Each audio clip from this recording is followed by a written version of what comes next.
Olá, gente. Estamos aqui hoje, Luiz Carlos Cardoso Júnior, atual presidente da Federação Cearense de Karatê, idealizador do Amigo do Esporte, o nosso primeiro podcast, onde iremos fazer isso no país todo. E hoje nós temos aqui o grande privilégio de estar recebendo José Virgílio Júnior, o Júnior Seco, aqui de Santa Catarina, que foi secretário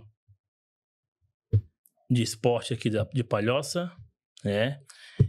E que fez um trabalho desafiador, transformando Palhoça em realmente um polo de esporte do estado de Santa Catarina. Júlio, muito obrigado por nos atender. Legal. Seja bem-vindo ao programa Amigo do Esporte. Legal, eu agradeço o convite do programa Amigo do Esporte. É uma satisfação a gente poder explanar um pouco do que a gente fez dentro do esporte na nossa cidade.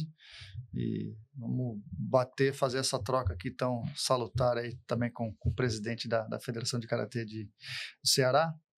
E uma satisfação mesmo estar agradecendo o convite. Então vamos lá. Júnior, qual foi o seu maior desafio? Vamos começar lá. Como atleta de natação, no início da sua carreira, onde ela alavancou esse sucesso todo?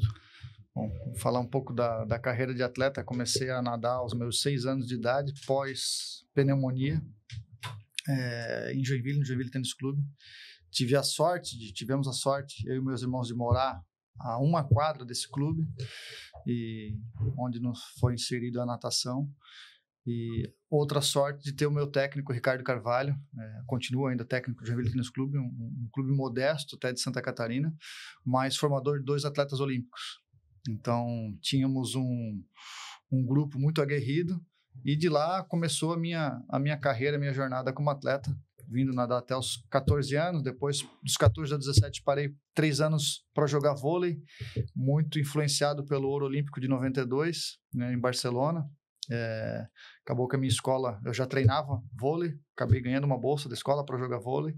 Acabou que aos 17 anos eu vi que meu negócio era água e retornei ao mundo da natação. E aos 18 me mudei aqui para Palhoça, família daqui de Palhoça, de Florianópolis. E aqui comecei ainda a disputar os Jogos Abertos por Palhoça, né? Saí de Joinville e comecei a disputar, fui o primeiro atleta de natação de Palhoça.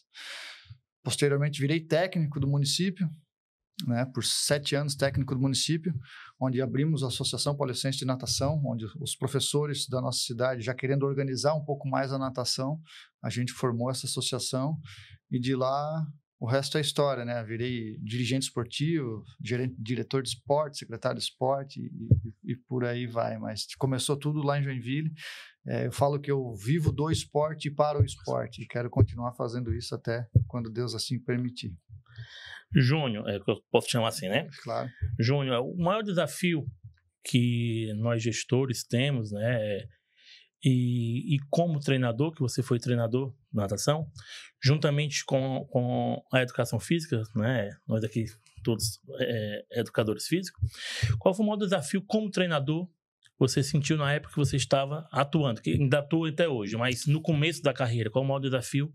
A falta de estrutura. Acho que a nível Brasil, né? Fora os grandes clubes, a baixa estrutura que nos é oferecida. Eu, por exemplo, aqui em Palhoça, não tínhamos uma piscina de 25 metros, uma piscina semiolímpica. Tínhamos que ir a São José ou Florianópolis treinar. Então, eu pegava os meus atletas de carro, cada um na sua casa, ia lá dar o treino, voltava, aquela história, banca gasolina, vai para a competição sem ajuda de custo. Tudo aqui não foi um privilégio meu, né, passar por isso. A gente faz por amor mesmo, por ver os nossos atletas em evolução, mas a falta de estrutura, a falta de apoio, a falta do financeiro destinado tanto para o técnico quanto para os atletas. E a gente vê isso, que é uma realidade, né? Até hoje mesmo é uma realidade do país, né? Nacional, a falta dessa estrutura, né? E aí é onde a gente milita, né? Um pouco para a questão da gestão pública, né?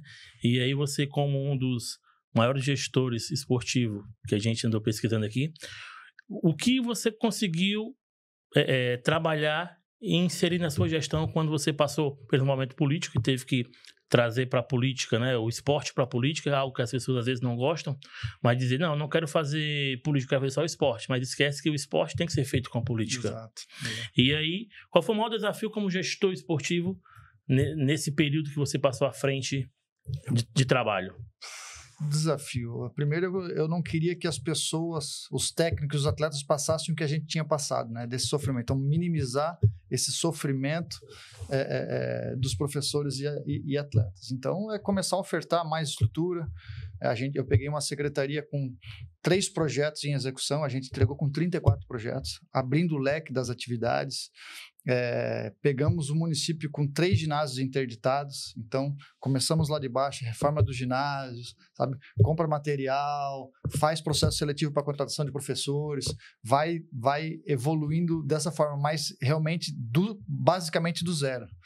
E ao longo depois de 10 anos e meio, que foi meu período de secretário e presidente da fundação, criamos a Fundação de Esporte, que dá mais corpo ao esporte, criamos o programa Bolsa Atleta, para poder... A gente perdia muitos atletas para municípios maiores que bancavam esse salário dos atletas medalhistas das competições oficiais que a gente tem aqui em Santa Catarina, que para mim é uma das coisas pujantes do nosso estado. Os Jogos Abertos de Santa Catarina, Joguinhos Abertos, são as competições, apesar de eu ter achado que diminuiu um pouco até o glamour, o impacto disso, mas ainda os municípios reverberam o que acontece nos Jogos Abertos. Então, a gente formava os atletas e os municípios maiores levavam depois de pronto, né? Eu tinha atleta meu que estava nadando depois para o Joinville, porque o nosso município aqui não conseguia bancar. Eu falei, vai voar, né? Vai correr atrás, vai receber teu salário, até porque a gente sabe o custo que é manter um atleta de alto rendimento, desde treino, suplementação, técnico, viagens, inscrições e tudo mais que envolve.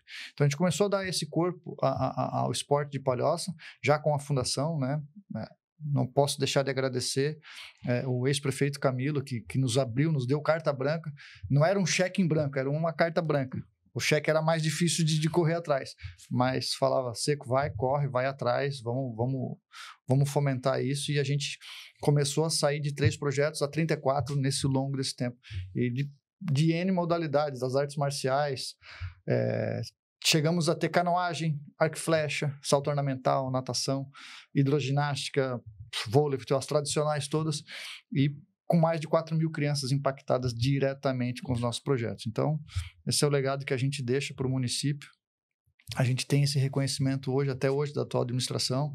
O pessoal começa a dar mais corpo agora, começando a efetivar os professores que a gente tinha de processo seletivo. Mas os desafios são mesmo, né? Correndo atrás de recursos toda hora. Agora tem carro pequeno, tem ônibus. Na nossa época era tudo locado, quando tinha dinheiro. E é um processo que a gente vai imbuindo na sociedade, imbuindo na cabeça dos políticos. A sorte, de novo, do ex-prefeito, do atual prefeito Eduardo, serem jovens e terem a visão esportiva um pouco mais ampla, mais aberta. Então, onde a gente conseguiu dar esse corpo maior, firmando parceria, seja com o Unisul, com o Salão de Igreja, porque o nosso maior desafio era não ter espaço físico. Então, projeto de karatê, ginástica para a terceira idade, salão de igreja, associação comunitária, parcerias. Não tem dinheiro? De graça, eu contrato o professor, a Unisul aqui, eu dava o professor, eles me davam espaço, 100 crianças nadando. E aí a gente foi chegando ao número de mais de 4.000 crianças sendo impactadas diretamente. Isso porque o gestor queria fazer. Quando o gestor quer fazer, e aí como você mesmo falou, que o prefeito deu a carta branca, né, não deu o cheque. E aí eu faço uma pergunta, e esse cheque, você foi atrás do cheque? E com os projetos, com as leis de incentivo, né, isso com certeza teve um sucesso bem maior. E com essas leis, com a lei de incentivo, com os bolsa, isso impacta diretamente dentro do esporte. E na sua visão, a lei de incentivo, né, que agora abriu a lei de incentivo agora também do Estado, né? Com o PIE. E aí, juntamente com a lei de incentivo do governo federal, o que você conseguiu somar e o que você deixa esse legado para as próximas gestões, para trabalhar, capacitar, para trazer um número maior de projetos para dentro do esporte, né? E dentro de Santa Catarina, isso que é o mais importante. Perfeito. Essas leis são fundamentais. Agora virou perene, né? A lei de incentivo ao esporte corria o risco de ser interrompida. Luiz Lima e a Comissão Esportiva mantiveram a lei de incentivo ao esporte. Isso é um ganho que poucos têm noção do que vai ser essa continuidade, por que as pessoas que têm entidades, ou prefeituras que apresentam projeto para o Ministério do Esporte ganham com esse benefício fiscal, né? E aqui no estado, de novo, né, a gente tem um estado que olha realmente para o esporte, desde as competições oficiais, e agora com o PIE no programa de incentivo ao esporte, de N maneiras, seja de eventos, de social, participação e rendimento, isso agrega para os municípios, principalmente os menores, que têm menos recurso ainda, né? Então, qualquer 100, 200 mil para o município pequeno faz chover bola nas suas quadras. Então, acho que a gente está em evolução, não na velocidade que a gente espera, mas ainda vejo uma evolução. Nível nacional é cultural, né? Se a gente for comparar a Europa ou os Estados Unidos, a comparação fica muito ruim pra gente, né? Lá eles incentivam. Aqui eu digo, aqui a gente tem que mostrar que é alguma coisa para ter o financeiro. Lá eles vêm apoiando a escola, universidade, tu tens essas ajudas de custo, esses salários já desde antes. Aqui o cara vai comendo arroz, feijão, leite com água, para ver se consegue chegar numa Olimpíada. Lá o cara ficou em quarto, só quarto. Cara, bate palma. Se o cara foi para uma Olimpíada, bate palma. Se ele ficar em último, bate palma, porque ele suou tanto para chegar lá. A gente sabe o que rala-se para chegar numa Olimpíada. E falta a gente valorizar esses nossos atletas. Desde mídia, eu falo que o futebol hoje, que brasileiro que não ama o futebol? Quem não quis ser jogador de futebol? Mas, com todo respeito ao futebol, o futebol é um câncer do nosso esporte. Sim. Com todo respeito ao futebol, o futebol é um câncer. Rouba todas as mídias, rouba todos os patrocinadores. Passa-se uma série D, uma série Z de um campeonato de futebol, mas não passa um mundial de karatê, não passa um mundial de atletismo, um mundial de natação. Sim. E o patrocinador quer retorno de mídia, entende? Então, de novo, com todo respeito ao futebol, a gente precisa olhar muito mais para as outras modalidades. O nosso país não é o país do futebol, é o país do esporte. E a gente enxerga isso, né, que o futebol, ele é o esporte mais violento, mais do que todas as lutas, porque tá aí os estádios mostrando a quantidade e a própria imprensa fazendo realmente aparecer algo que não é o que o futebol prega, não é o que o esporte prega. E não é um esporte disciplinador. Tem escolinhas disciplinadoras, tem bons profissionais, mas não é um esporte disciplinador. E isso, quando o Júnior fala, né, da questão dos atletas olímpicos, mostra, né, que os países de primeiro mundo, como os Estados Unidos, Canadá, os atletas que vão disputar as Olimpíadas são os atletas universitários. E aqui no nosso país, não, os atletas já estão no fim de carreira tentando sobressair alguma coisa para poder ter uma sobrevivência dentro do esporte. E dividindo o seu treino com possivelmente um outro trabalho para complementar. Então, não é uma dedicação exclusiva. Raros aqueles que conseguem ter dedicação exclusiva dentro do esporte. Então, o que eu falo, chegou na Olimpíada um brasileiro é porque ele ralou muito, é porque ele se dedicou muito, abriu mão de muita coisa para estar lá. E isso infelizmente, o poder público, a política, tem que ser voltada. Hoje nós temos lá senadores como o Luiz Lima, como a Leila do vôlei, trabalhando, que foram atletas olímpicos, mostrando o potencial e onde precisa chegar. Com essa aprovação da lei, sendo realmente a lei do incentivo do esporte, sendo agora realmente lei complementar, isso mostra a preocupação cada vez mais do esporte. Se queremos mudar o nosso país, tirarmos ele lá dos altos índices de criminalidade, é através do esporte. Exato. É como agora mesmo a gente esteve fazendo um evento em Londrina e o prefeito falou que teve um estudo aí que cada R$1 investido no esporte são economias de 12. Isso em 97 era de 3 para 1. De 3 para 1, um total de 1 para 12. Então mostra... E por que não se investe, né? Se tem essa economia. Se tu vai deixar um legado para essa criança, para esse adolescente ou para esse idoso. Eu trabalhei muitos anos com hidroginástica para a terceira idade, durante 6 anos seguidos, com o governo do estado. A gente tinha o chamado Fundo Esporte na época. Eu tenho um instituto, que hoje chama Instituto Atleta da Natureza, que a gente faz N ações, e uma delas, quando a gente trabalhava com o poder público, e a gente via a diminuição dos remédios, né, de pressão, de colesterol, pela atividade física. Isso eu estou falando da terceira idade. E para o jovem? Olha o que ele vai carregar para a vida dele. Olha a vida sadia que ele vai ter. Olha a relação que ele vai ter.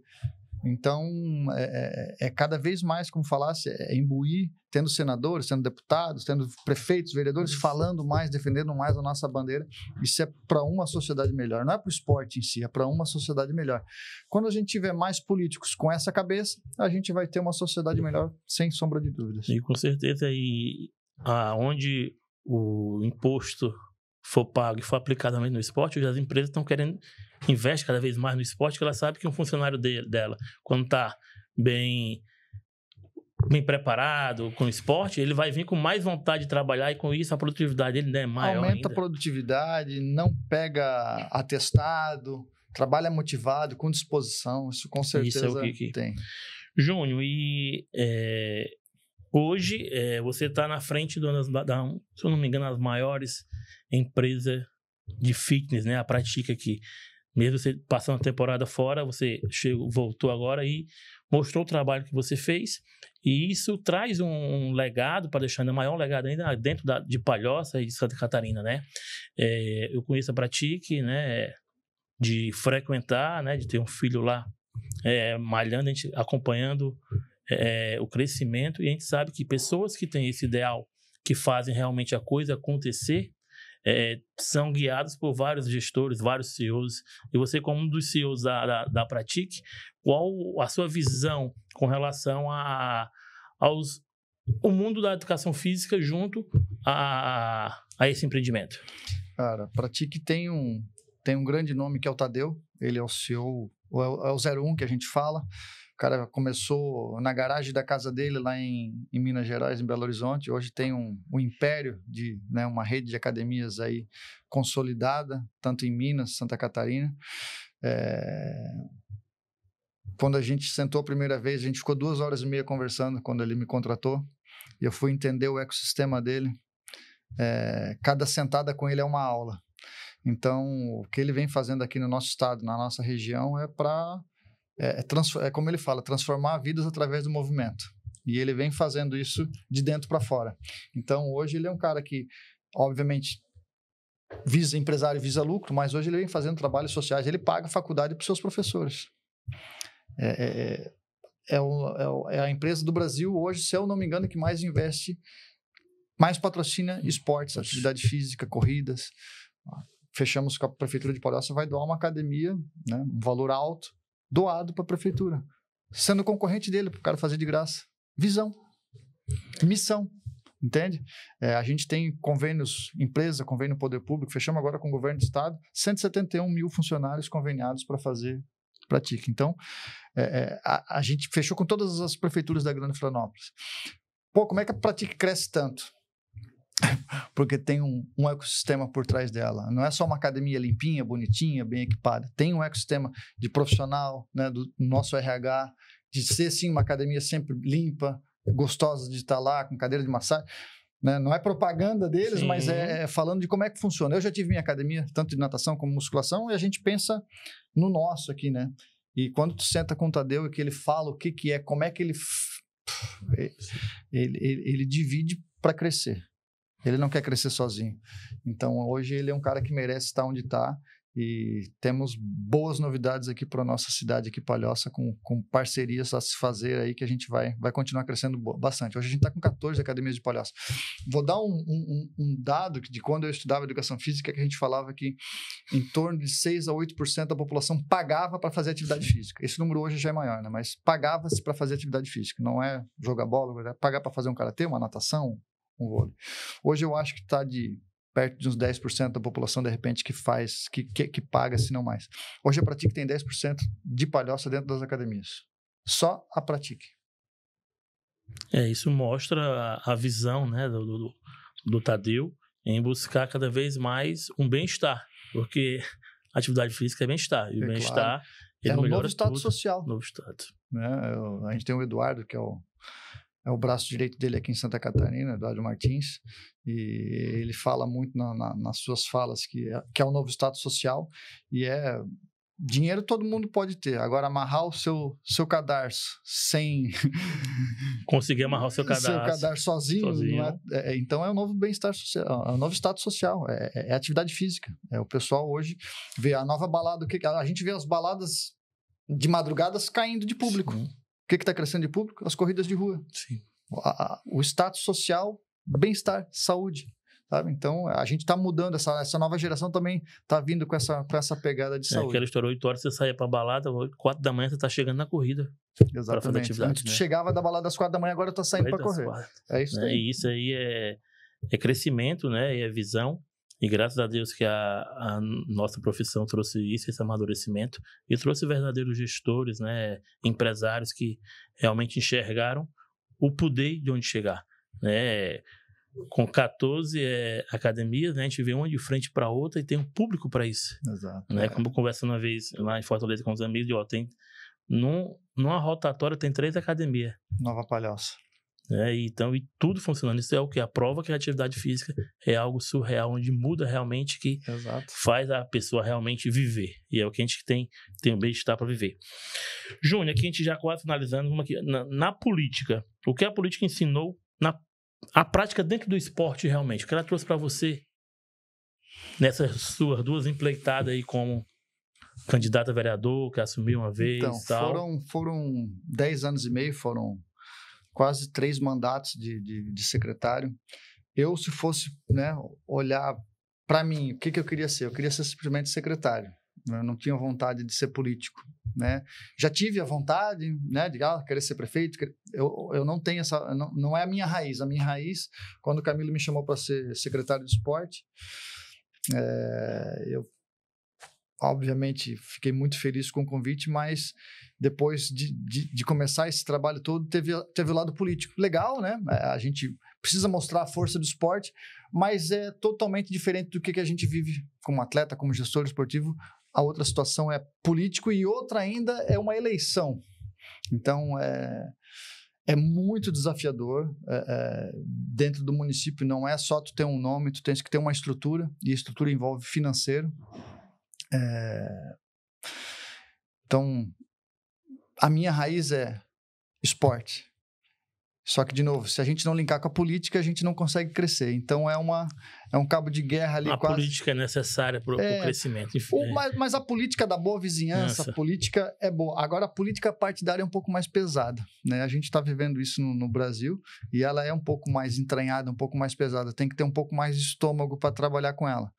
Mas a gente está aqui para ser desafiado, para desafiar e para vencer essas barreiras. Então, acredito que, né, foram duas eleições. Eu fui muito bem votado nas 2 eleições, acabei não entrando diretamente por causa do coeficiente, pelo o nosso partido ser o partido mais forte, era o partido do prefeito, mas nas 2, a última eleição eu peguei quase 1.300 votos, teve candidato com 800 votos entrando. Eu peguei mais votos do que 5 vereadores, mas não entrei.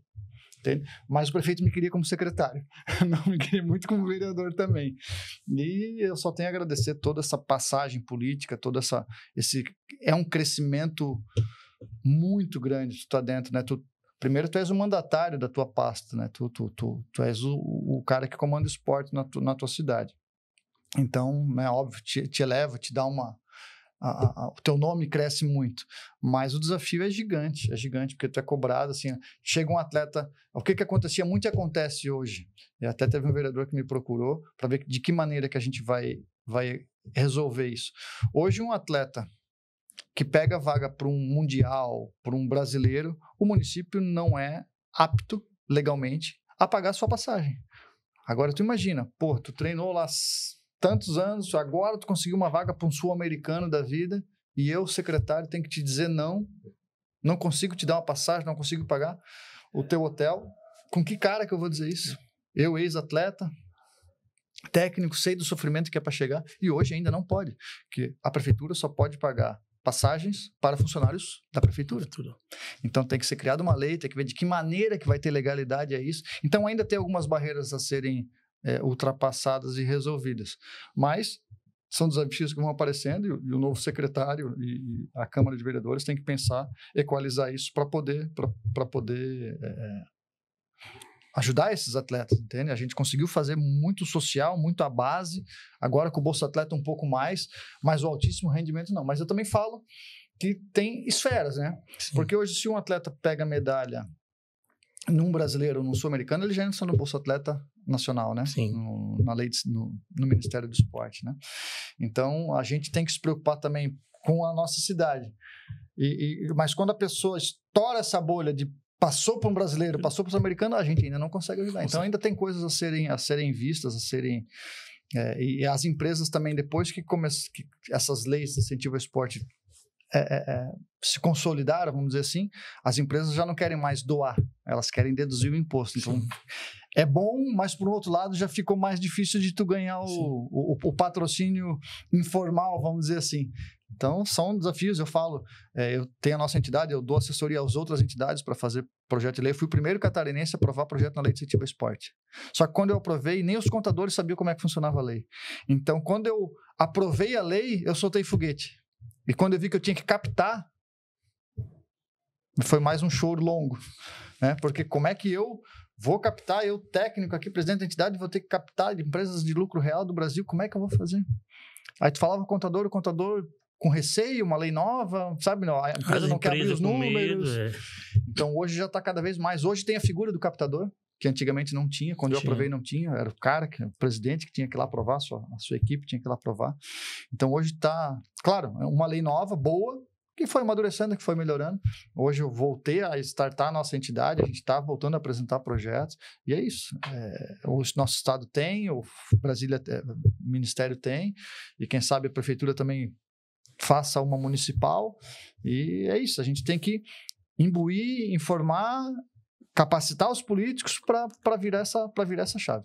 E a política, ela traz isso, que é conseguir conciliar e que entre na cabeça do político que isso é necessário, essas mudanças na lei, essas novas criações, para que o esporte continue a crescer. Porque às vezes o atleta sai lá do projeto social, e ele chega na esfera internacional, mas não consegue um bolsa, e isso tudo impacta, né? E vem vira frustração, né? E reflete lá no projeto social. Né? Aquele que está começando, vou fazer nadar tudo isso. Em vez de ser uma referência, vira uma desilusão. Uma desilusão. Né? E isso a gente acompanha isso no país todo, essa dificuldade, né? De norte a sul, de leste a oeste. E o político tem que entender que isso, eu sei, já saí candidato, isso reverte em voto. Bota lá 500 crianças fazer karatê. Vai ter 100 famílias daquela ali que vão apoiar a pessoa que fez a lei, que criou o projeto, eles vão apoiar.